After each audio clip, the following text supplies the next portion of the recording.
Hi there, Randy Labonte here. Hopefully, you've had the opportunity to take a look at the pedagogical model and community of inquiry, which is on the First Nations website, Educators Toolbox. But I want to speak to you a little bit about models right now. Um, and models in terms of how they integrate with First Nations education principles and Indigenous communities. So, this is particular stems from a little bit more of an analysis and in-depth connections to the community of inquiry model, which is on the First Nations Toolbox. So it's bit.ly FN Toolboxes if you want to go and have a look at it if you're not already on that page. We'll come back to that in a minute. But first, when we start thinking in terms of online instruction, is it really different from what we try to do in communities, what we've been doing for generations? Is to build a connection to the pillars, sort of making sure of relevance, of connection to community, of the whole development of the spirit of the individual, and about building our capacity as a community to move forward, which are very foundational for most societies and nations, but in particular for our First Nations groups as well.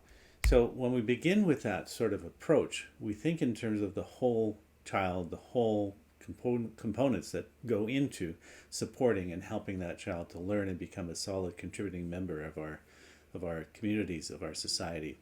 And that encompasses the spiritual, the physical, emotional, not just the intellectual. So we tend to think of formal schooling more into the intellectual, but that whole dynamic is missing sometimes when we think of online, because the rush in online was to think in terms of the intellectual, the content, the cognitive aspects, and that's really missing a significant amount of that communications, engagement, and learning that's there. The community of inquiry does describe this, and it's more detail. It's on the website that if you want to take a look in the toolbox. But that's sort of a background and a layer as well within this. So it's really looking at the presences as well, and these tie directly into some of the First Nations Indigenous. It's about setting climate in terms of engagement and participation. It's about a supporting discourse, dialogue, communications within the context of community. All of those are critical components within this whole model that reflect Indigenous principles. The other part, in terms of regulating learning, that's sort of the job of the teacher to ensure and manage that whole educational experiences, which is what it's the middle of. So this is very similar to when you look at cultures of belonging and sharing through storytelling, how you might design that in a pedagogical frame, encompassing the whole wholeness wheel as well. So this is the way it works to me to put them together. And it might not work for everyone, but it is something that I think is helpful. So it's really like a new model of taking the best of, and it's built on a purpose-driven design. So the base is really within that whole realm of spiritual, physical, intellectual, and emotional components for a child. And then we begin with cultures of belonging. Now, think about that when we do this in our communities, in our schools, in our centers, is we can build that and we're comfortable with that. Building cultures of belonging plays out differently in an online environment, but it is something that can be and should be accomplished with some of the technical tools that are available to us with that. And then sharing through story does not disappear just because we're online. It's not a one-way transmission model that occurs in effective online digital spaces. It is really a collaborative sharing environment. And you'll see some examples of that coming up throughout this series. And you can certainly move on and see that in terms of engaging learners and then how we account or assess as teachers for that. But really, the whole interchange and exchange needs to be built on a social presence, which takes the spiritual, the physical, and the emotional well-being and connections to the learner as being a critical part of that. So in the community of inquiry, it is social presence which really covers those, which, as you see on this sort of chart, is 3/4 of the job. And we sometimes forget or short shrift that part of that teaching component when we're thinking in terms of online. And then, of course, not forgetting the cognitive presences in terms of making some recognition and connections to content, skills, and competencies, and being able to exhibit and to present those as part of the whole teaching process. But that is what a teacher's presence is, because I've said it before and I'll say it again. Other than the postal code, The teacher is the most important factor in success for learners in schools.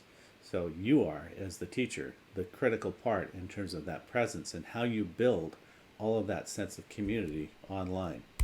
So again, if you wish to, you can go to and take a look at the community of inquiry in the website here, because there's another longer video that describes the community of inquiry to a certain extent.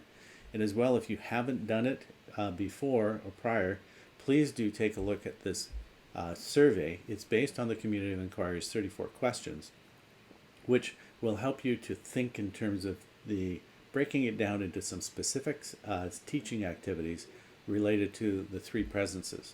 As well, there's also some additional resources there, including the presentations of the slides. So this is all connected onto the Shifting to Online series website as well. So on the page with resources, I just wanted to speak to them just briefly, is there's a background paper on the community of inquiry, which is one that we built for specifically for this particular initiative. And you'll see there about the pedagogical model, about quality, accountability, and assurances within the principles for effectiveness. So that's a read if you would like for that. The survey questions, which are part of the Google form, which I'm inviting you to also complete. But if you want to use them yourself, you can download them in an easy file there. And then if you want to look at it further, there's other connections and links that you can go and look at publications in terms of research that are available as well. So this whole Shifting to Online series is one that is really vital for some connections. And we're starting with grounding it within models and design. So the first models are described here in this intro video. The second one is looking at design principles. And then the next series will be looking at how you actually, and some practical examples of teachers that actually use some of those principles in engaging learning online.